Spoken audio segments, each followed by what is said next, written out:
अब हम कर रहे हैं इसका सेकंड पार्ट। सेकंड पार्ट में भी आपको एक सीरीज दी हुई है 2, 5/2, 3 और 7/2।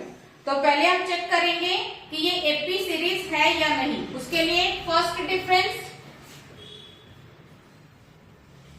कैसे निकालेंगे, सेकंड टर्म में से फर्स्ट टर्म माइनस।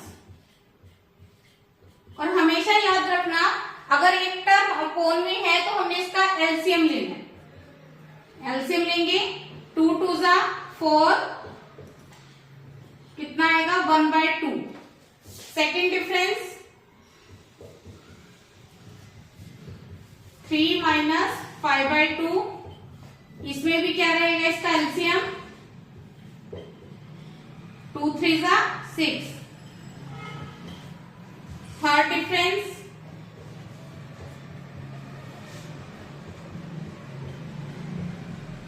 इसको भी एलसीएम से सॉल्व करेंगे 2 3 जा 6।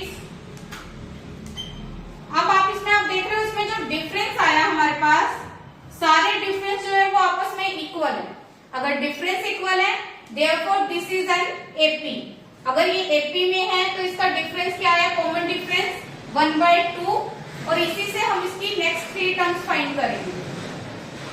हम क्या लिखेंगे, because difference is equal therefore this is an AP. AP बन गई और जिसका कॉमन डिफरेंस कितना है 1/2। अब इसकी नेक्स्ट 3 टर्म्स फाइंड करनी है। कितनी टर्म्स आपको दी हुई थी, first term, second term, third term, fourth term. अब हमें निकालनी है फिफ्थ टर्म। फिफ्थ टर्म किसके इक्वल होगी, a प्लस 4d। a की वैल्यू आपको क्या होती है, जो सबसे फर्स्ट नंबर पे दी हुई है, डेट मीन्स 2 प्लस 4, और d की वैल्यू कितनी है 1/2। इसको कैंसिल कर देंगे, कितना आ गया, पहले 2 1 जा 2 और 2 को 2 में ऐड किया तो 2 प्लस 2 4। सिक्स्थ टर्म इसके इक्वल होगी a प्लस 5d। a की वैल्यू फिर से 2, 5, d की वैल्यू 1/2। और इसको कैसे ऐड करोगे, एलसीएम से 2 2 जा 4 प्लस 5 अपॉन में 2, कितना आ जाएगा 9/2। Seventh term a plus 6d। a की वैल्यू 2, 6, d की वैल्यू 1/2। 2 से कैंसिल 3, 3 1 जा 3 और 2, 2 प्लस 3 कितना आ गया 5। ये हमें मिल गई नेक्स्ट 3 टर्म्स। ठीक है, नेक्स्ट पार्ट आपको क्या दिया हुआ है, -1/2, -3/2, -5/2 और -7/2। तो इसमें भी आपको पहले चेक करना है कि वो एपी है या नहीं। तो हम चेक करते हैं। फर्स्ट डिफरेंस क्या होगा, सेकंड टर्म में से फर्स्ट टर्म माइनस करेंगे। पर इसमें देखो आपके पास सबके पास माइनस की टर्म दी है, तो यहाँ पे भी माइनस आता है, तो माइनस को रखो ब्रैकेट में। -3.2 माइनस माइनस प्लस। अब हम क्या करेंगे, देखो प्लस माइनस माइनस, पहले आप माइनस कर दो और साइन आ जाएगा बड़ी टर्म का। फिर सेकंड डिफरेंस निकालेंगे,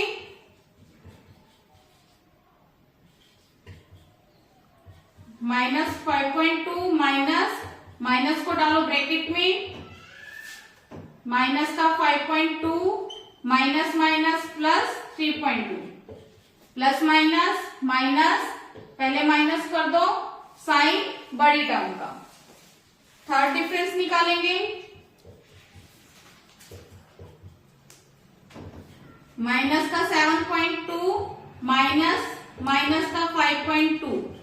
यहाँ पे क्या आएगा, माइनस का 7.2 माइनस प्लस 7.2। यहाँ पे भी क्या होगा, प्लस माइनस, पहले माइनस कर दिया साइन बड़ी टर्म का। तो आपने देखा डिफरेंस सबका इक्वल आया, तो therefore this is an AP because difference is equal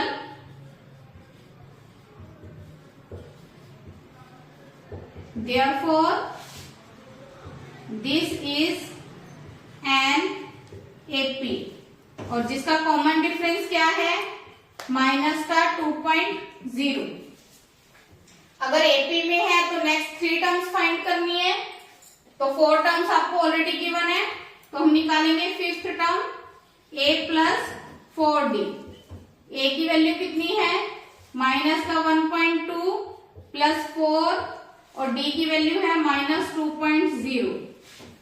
तो माइनस का 1.2 प्लस माइनस माइनस 8.0। तो इसको सोल्व करेंगे, माइनस माइनस प्लस, पहले प्लस कर दो और साइन बड़ी टर्म का। Sixth term a plus 5d, a की वैल्यू माइनस 1.2, 5 और d की वैल्यू माइनस 2.0। कितना आया, माइनस 1.2, और इसको सोल्व करेंगे 5 2 जा 10।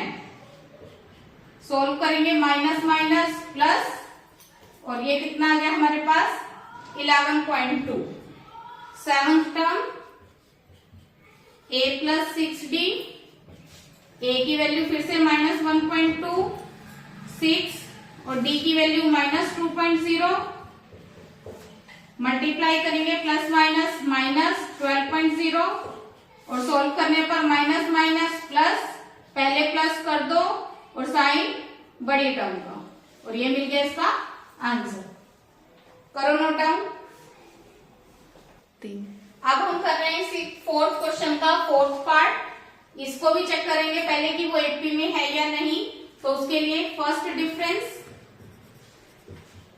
सेकेंड टर्म में से फर्स्ट टर्म माइनस करेंगे, और क्योंकि माइनस है तो ब्रैकेट में डाल दो। माइनस का 6 minus minus plus, plus minus minus, पहले माइनस कर दो साइन बड़ी टर्म का। सेकेंड डिफरेंस, थर्ड टर्म में से सेकेंड टर्म माइनस, माइनस को ब्रैकेट में, minus minus plus, plus minus minus, पहले प्लस कर दिया साइन बड़ी टर्म का। थर्ड डिफरेंस, तो 2 माइनस माइनस प्लस, इसका डिफरेंस भी प्लस 4। तो देखने से ही पता चल रहा है this is an AP because difference is equal. Difference is equal, therefore this is an AP, जिसका कॉमन डिफरेंस कितना है, प्लस 4। इसमें भी आपको 4 टर्म्स दी हुई थी, तो हमें नेक्स्ट 3 टर्म्स निकालनी है। फिफ्थ टर्म निकालेंगे a प्लस 4d, a की वैल्यू कितनी है, माइनस 10 प्लस 4, और d की वैल्यू कितनी है, 4। तो इसको सोल्व करेंगे, माइनस 10 प्लस 4 4 जा 16, प्लस माइनस माइनस, पहले माइनस कर दो और साइन बड़ी टर्म का। सिक्स्थ टर्म निकालेंगे, a प्लस 5d, a की वैल्यू माइनस 10, 5, d की वैल्यू 4, माइनस 10 प्लस 4 5 जा 20, प्लस माइनस माइनस, पहले माइनस कर दिया साइन बड़ी टर्म का।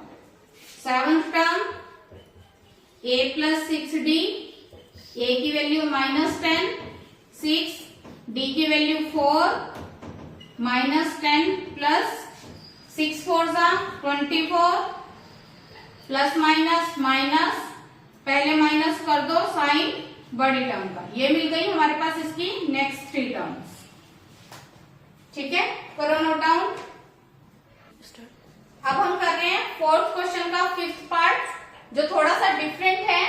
इसमें रूट वाली टर्म्स दी हुई है, तो इसमें भी हम डिफरेंस निकालेंगे। फर्स्ट डिफरेंस, सेकेंड टर्म में से फर्स्ट टर्म माइनस करेंगे, 3 प्लस रूट 2 माइनस 3। अब इसमें देखो ये प्लस 3, ये माइनस 3 कट गया, कितना आ गया, रूट 2। सेकेंड डिफरेंस निकालेंगे, थर्ड टर्म में से सेकेंड टर्म माइनस करेंगे। पर अब देखो आपके पास सेकेंड टर्म में 2 टर्म्स दी हुई हैं, इसलिए उसको आप ब्रैकेट में लिखो, 3 प्लस रूट 2। तो कितना आएगा, 3 प्लस 2 रूट 2। माइनस को जब अंदर लेके जाएंगे, प्लस माइनस माइनस 3 और माइनस का √2, तो +3 से -3 कैंसल। अब इसमें देखो ये है 2√2 और यहाँ पे कुछ नहीं है तो इसको लिख सकते हो 1√2। अब √2 दोनों एज इट इज रहेंगे और इसके जो आगे कोफिशिएंट्स थे इनको माइनस करेंगे। 2 में से 1 माइनस किया 1, तो 1√2। थर्ड डिफरेंस निकालेंगे, फोर्थ टर्म में से थर्ड टर्म माइनस 3 + 3√2 माइनस, और इसको ब्रैकेट में लिख लो क्योंकि दो टर्म है। कितना आएगा 3 + 3√2 माइनस को अंदर लेके जाएंगे -3 -2√2 +3 से -3 कट जाएगा। इसमें भी सेम ऐसे ही करेंगे जैसे हमने लास्ट किया था, √2 एज इट इज, प्लस का 3 माइनस का 2, प्लस माइनस माइनस, पहले माइनस कर दो और साइन बड़े टर्म का। तो इसमें भी देखो, इसमें यहाँ पे 1 मेंशन नहीं किया तो आप 1 लगा सकते हो। यहाँ पे जो डिफरेंस है सबके क्या आ गए इक्वल, तो हम क्या लिखेंगे, because difference is equal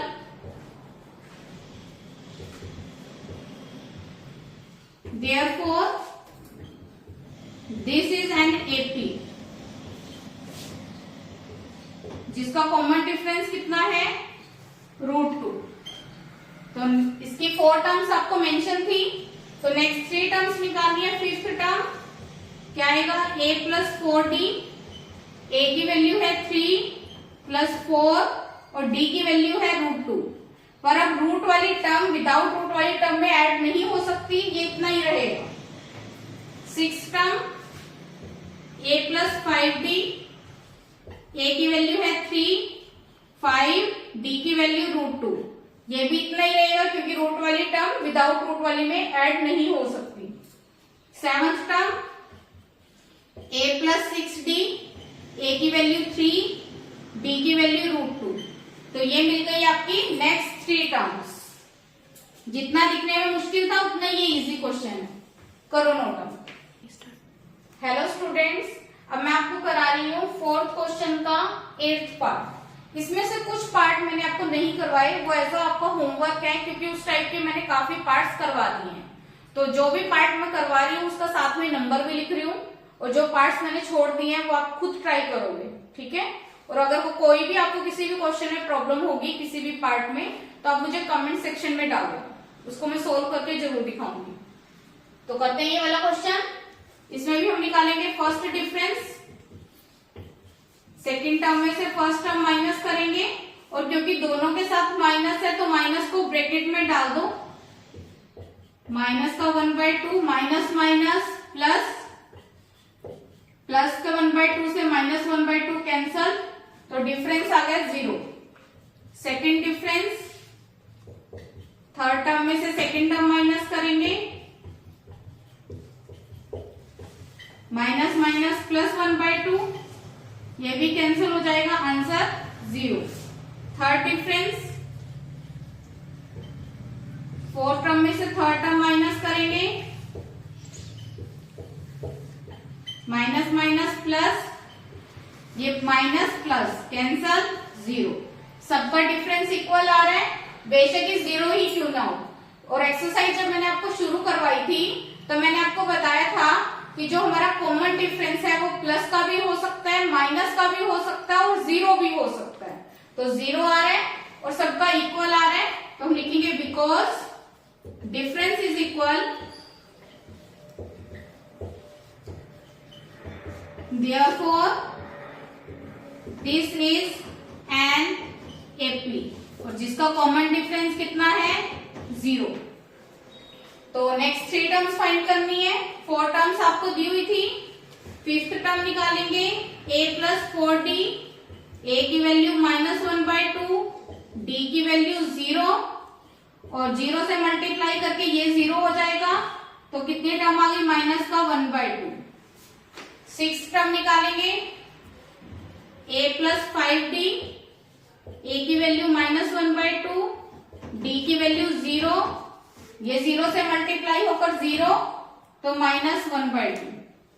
7th term, a + 6d, a की वैल्यू -1/2, 6, d की वैल्यू 0, तो माइनस का 1/2। तो इसकी सारी टर्म्स, कोई भी टर्म फाइंड करो वो -1/2 ही आएगी, क्योंकि डिफरेंस 0 है।